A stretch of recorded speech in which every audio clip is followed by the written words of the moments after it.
আওয়ামী লীগকে নিষিদ্ধের বিষয়ে দ্রুত সিদ্ধান্ত না এলে আবারও মার্চ টু ঢাকার মতো কর্মসূচি দেওয়ার হুঁশিয়ারি দিয়েছেন এনসিপির আহ্বায়ক নাহিদ ইসলাম।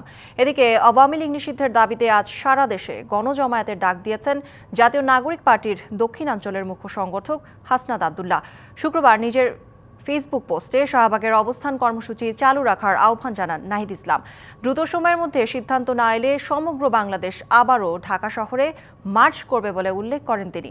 এদিকে শুক্রবার রাতে শাহবাগের সমাবেশ যোগ দিয়ে ৩ দফা দাবির কথা জানান হাসনাত আব্দুল্লাহ। দাবির মধ্যে রয়েছে আওয়ামী লীগ এবং তার সব অঙ্গ সহযোগী সংগঠনগুলোকে সন্ত্রাসী সংগঠন হিসেবে নিষিদ্ধ করা, আন্তর্জাতিক অপরাধ ট্রাইব্যুনাল আইনে আওয়ামী লীগের দলগত বিচারের ব্যবস্থা করা এবং জুলাইয়ের ঘোষণাপত্র জারি করা। এসব দাবিতে শনিবার বিকাল ৩টায় শাহবাগে গণজমায়েত এবং সারা দেশের যেসব স্থানে জুলাই আন্দোলনে জমায়েত হয়েছিল সেসব স্থানে সমাবেশের আহ্বান জানান হাসনাত আব্দুল্লাহ। আমরা জানি না এই কর্মসূচির শেষ কোথায়। যতক্ষণ না পর্যন্ত আওয়ামী লীগকে নিষিদ্ধ করা হয় ততক্ষণ পর্যন্ত আমাদের এই অবস্থান কর্মসূচি অব্যাহত থাকবে। কালার এক্সপার্ট, জর্জ স্যাপ এবং মাইল্ড অন হ্যান্ডস টেকনোলজি সমৃদ্ধ অরিক্স ক্রিস্টাল ওয়াশ আপনার সংগ্রামী সহযোদ্ধা, আপনারা জানেন আমরা ইতিমধ্যে ৩ দফা দাবি দিয়েছি। আওয়ামী লীগ নিষিদ্ধ ও দল হিসেবে বিচারের দাবিতে শাহবাগ মোড় অবরোধ করে এনসিপি সহ বিভিন্ন রাজনৈতিক দলের নেতাকর্মীরা। সেখানকার সার্বিক পরিস্থিতি জানাতে সরাসরি যুক্ত হচ্ছেন সহকর্মী রেদওয়ানুল হক। রেদওয়ানুল, এখন পর্যন্ত আপনার কাছে কি তথ্য আছে জানাবেন?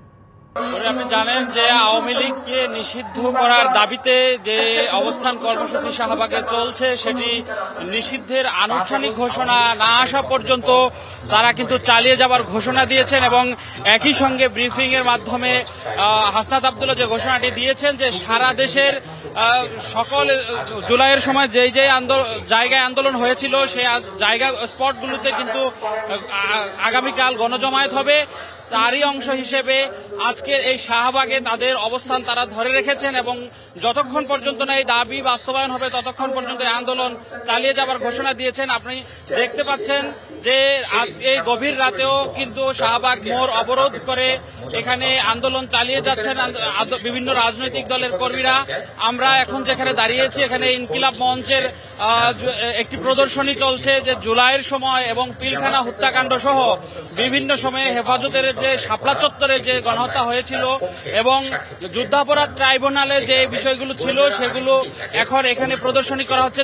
এর পাশেই আমরা দেখেছি যে এনসিপির নেতাকর্মীরা জড়ো হয়ে তারা বিভিন্ন স্লোগান দিচ্ছেন আওয়ামী লীগের নিষিদ্ধের দাবিতে এবং তার পাশে আমরা শিবিরের একটি অবস্থান দেখেছি। আশপাশে অনেকেই বিশ্রাম নিতে আমরা দেখেছি নানানভাবে। একই সঙ্গে আমরা এখানে এবার যে বিষয়টি দেখেছি যে এই গভীর রাতেও কিন্তু বিপুল সংখ্যক মাদ্রাসার শিক্ষার্থী এবং বিভিন্ন ধর্মীয় রাজনৈতিক দলের কর্মীরা এখানে এসে উপস্থিত হয়েছেন। আমরা বিভিন্ন রাজনৈতিক নেতাদেরকেও এখানে এসে বিভিন্ন সময়ে বক্তব্য রাখতে দেখছি। এক কথায় শাহবাগ মোড়ের যে কঠোর অবস্থান সেটি ধরে রেখেছেন এবং আগামীকালকে বিশাল একটি গণজমায়েতের ঘোষণা কিন্তু এসেছে। আগামীকাল বিকাল ৩টায় ঢাকায় অনেক বড় একটি গণজমায়েত করার জন্য ঢাকার আশপাশের এলাকা থেকে তাদের যে নেতাকর্মীরা ইতিমধ্যে ঢাকায় আসতে শুরু করেছেন বলে বিভিন্ন রাজনৈতিক দলের নেতারা আমাদেরকে জানিয়েছেন। একই সঙ্গে ঢাকা সহ সকল বিভাগীয় শহর এবং বিশেষ করে বিভিন্ন জুলাই আন্দোলনের সময় যেই জায়গাগুলো আন্দোলনের বড় কেন্দ্রবিন্দুতে পরিণত হয়েছিল সেই জায়গাগুলোকে টার্গেট করে বড় ধরনের গণজমায়েত করার জন্য কিন্তু প্রস্তুতি নিচ্ছেন বলে আমরা নেতাদের সাথে কথা বলে জানতে পেরেছি।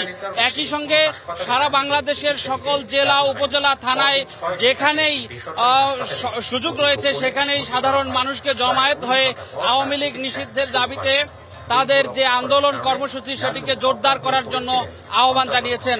এ ছিল শাহবাগ থেকে এখন পর্যন্ত আমার কাছে সর্বশেষ খবর। ধন্যবাদ রেদওয়ানুল আপনাকে।